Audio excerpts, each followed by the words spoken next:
मुंबई की सड़कों पर इस फिल्म की शूटिंग देखना लोगों के लिए किसी सरप्राइज से कम नहीं था, क्योंकि अमिताभ बच्चन के हार्डकोर फैन भी मान चुके थे कि उनका फेवरेट सुपरस्टार संन्यास ले चुका है। ऐसे में लोग शूटिंग के इन नज़ारों को भी जी भरकर आंखों में कैद कर लेना चाहते थे। वैसे तो अमिताभ ने 1991 में आई अकेला के बाद से ही फिल्मों से ब्रेक ले लिया था, लेकिन फिर भी एक लंबित फिल्म खुदा गवाह पूरी होते होते 1992 में आ ही गई और उसके बाद अमिताभ पर्दे से गायब हुए।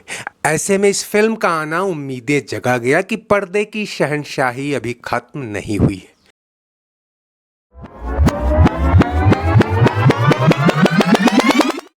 जहां कानून के हाथ पहुंचने में देर हो जाए वहां कानून की लात पहुंच जाया करती है, समझे? असल में ये फिल्म 11 मई 1987 को शुरू हुई थी, जिसे 1989 में रिलीज होना था, लेकिन कई वजहों से ये लेट होती रही। 1990 में जब दोबारा शुरू हुई तो विनोद मेहरा चल बसे और 1991 में नूतन का निधन हो गया। नूतन इस फिल्म में अमिताभ की मां का रोल कर रही थी। हालांकि उन्होंने अपने हिस्से के ज़्यादातर सीन पूरे कर लिए थे, लेकिन फिर भी कई सीन अभी फिल्माए जाने थे।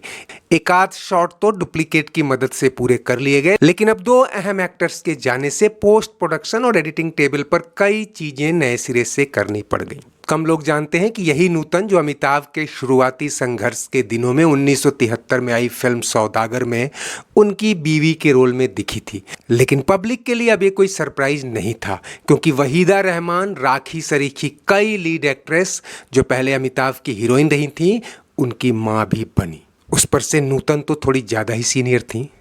समस्या ये थी कि प्रोड्यूसर टीटो जुनेजा और डायरेक्टर रमनजीत उर्फ टोनी जुनेजा हर हाल में ये फिल्म कंप्लीट करना चाहते थे और बीते 4-5 साल में स्क्रिप्ट से लेकर किरदार और स्टार कास्ट तक काफ़ी कुछ बदल गया था। सिर्फ एक शख्स और उसका किरदार फिल्म में इंटैक्ट था और वो था एसपी अमरनाथ सिंह यानी अमिताभ बच्चन। चूंकि आज का अर्जुन और हम को छोड़कर अमिताभ की पिछली करीब आधा दर्जन बड़ी फिल्में फ्लॉप हो गई थी, ऐसे में जुनेजा कोई रिस्क नहीं लेना चाहते थे और इसके लिए उन्होंने उस दौर के चमकते चेहरे सनी देओल और चंकी पांडे पर भी दांव लगाया था। जया प्रदा, रवीना टंडन, सोनम से लेकर कई बड़े लीड कैरेक्टर एक्टर जैसे अनुपम खेर, प्रेम चोपड़ा, गोगा कपूर, सदाशिवम रावपुरकर भी इसमें थे। आफताब शिवदसानी को तो यंग अमरनाथ यानी अमिताभ के बचपन के रोल में उतार दिया गया था। वैसे तो 1992 तक फिल्म काफ़ी हद तक पूरी हो गई थी, लेकिन बीच बीच में कई टेक, रिटेक और एडिटिंग चलती रही और आखिरकार यह 11 मार्च 1994 को रिलीज हुई। दो चार इसी तरह मार दिए गए तो फिर अपराध ना होगा, माओ की कोख न उजड़ेगी।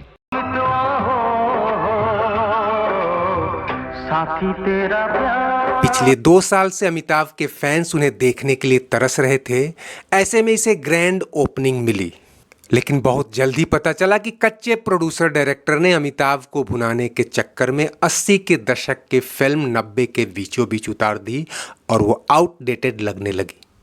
ये वो साल था जब हम आपके हैं कौन जैसी रोमांटिक फिल्म कमाई में शोले का रिकॉर्ड तोड़ रही थी और क्रांतिवीर के रूप में एक नए तरह का एंग्री यंग मैन शो लूट रहा था। ऐसे में एक टिपिकल अमिताभ छाप फिल्म भी अगर कहानी, एक्शन, म्यूजिक में कुछ असाधारण, कुछ नया, कुछ इनोवेटिव लेकर आती तो भी बात बन जाती।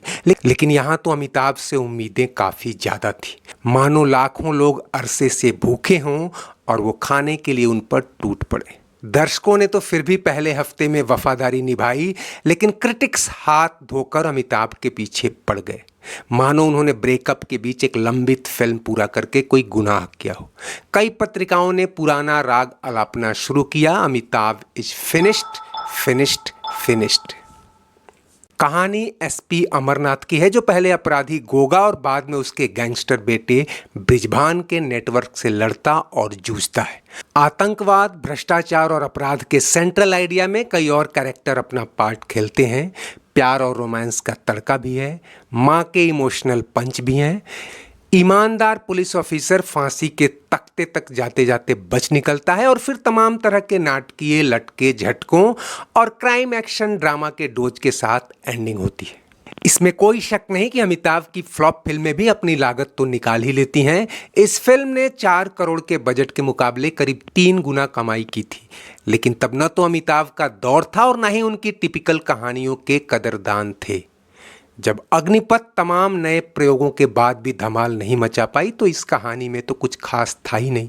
उस पर से क्रिटिक्स इसके पीछे हाथ धोकर पड़े थे और सोर्सेज की माने तो उस वक्त बॉलीवुड की कई बड़ी लॉबियां अमिताभ के पीछे पड़ी थी। ऐसे में film flop to average declare कर दी गई। साथी तेरा प्यार पूजा है। जुनेजा पहली बार अमिताभ को डायरेक्ट कर रहे थे और बीते 5-6 सालों में स्टोरी बोर्ड पर इतनी काट छांट हो चुकी थी कि कई जगह ऐसा लगा कि खुद डायरेक्टर ही कंफ्यूज है। हालांकि अमिताभ ने भी इस फिल्म में जान डालने की भरपूर कोशिश की थी। आखिरी शेड्यूल तक उन्होंने कई सीन बार बार रिटेक कराए और उनके कहने पर कई सीन आउटडोर भी शूट किए गए ताकि एक्शन में रियलिटी का पंच आ सके। अमिताभ के मन में लालसा थी कि एक फिल्म ही वो उठान दे दे जिसकी उस वक्त काफी दरकार थी। दोस्तों 90 का दौर म्यूजिकल हिट्स का दौर था और बिना गाने की अच्छी खासी फिल्में क्रैश हो गई थी। ऐसे में यहाँ कुछ बढ़िया म्यूजिकल ट्रैक गढ़े गए। गानों को राजेश रोशन ने म्यूजिक दिया था जबकि स्कोर्स में लुई बैंक की मदद ली गई थी। सिंगर्स की इतनी लंबी कतार और वैरायटी की मानो एक एक्शन नहीं बल्कि म्यूजिकल फिल्म हो। लता मंगेशकर, आशा भोसले, साधना सरगम, मोहम्मद अजीज, शब्बीर कुमार, अनवर, अनुराधा पौडवाल, सपना मुखर्जी, सुदेश भोसले, बिपिन सचदेवा, उदित नारायण, कुमार सानू, मंगल सिंह और पद्मिनी राय को लेकर कुल 11 गाने बनाए गए जिनमें से कई रिपीट यानी डबल वर्जन थे।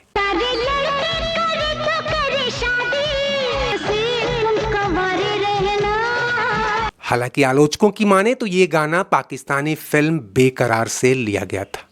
सारे लड़कों की कर दो शादी, बस एक को कुंवारा रखना। सारे लड़कों की कर दो शादी, बस एक को कुंवारा रखना। खैर जो भी हो, इंसानियत जिस वैक्यूम और जिस बेकरारी के बीच आई थी उम्मीदों पर उतनी खरी नहीं उतरी।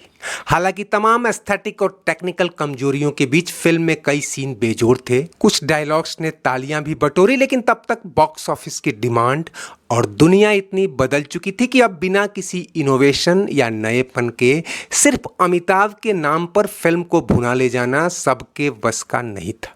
कई जानकार मानते हैं कि इंसानियत जैसी पिछली कई फिल्मों को अगर मनमोहन देसाई या प्रकाश मेहरा जैसे डायरेक्टर का हाथ मिल गया होता तो ये भी हिट हो जाती। खैर बदलते दौर में ऐसी ही बातों से दिल बहलता है दोस्तों। अमिताभ के फैंस के लिए पर्दे पर फिर अगले 2 साल के लिए वीरानी पसर गई। अमिताभ ने एक्टिंग के बजाय अपनी कंपनी ABCL के तहत तेरे मेरे सपने को प्रोड्यूस करने में समय लगाया और पर्दे पर उनकी वापसी भी हुई जिसकी चर्चा फिर कभी करेंगे। फिलहाल चलते चलते वीडियो लाइक और शेयर करते चलें और अगर चैनल सब्सक्राइब नहीं किया है तो वो भी कर डालिए। कमेंट बॉक्स में आपकी हर राय का स्वागत है। शुक्रिया, नमस्ते, आभार। साथी तेरा प्यार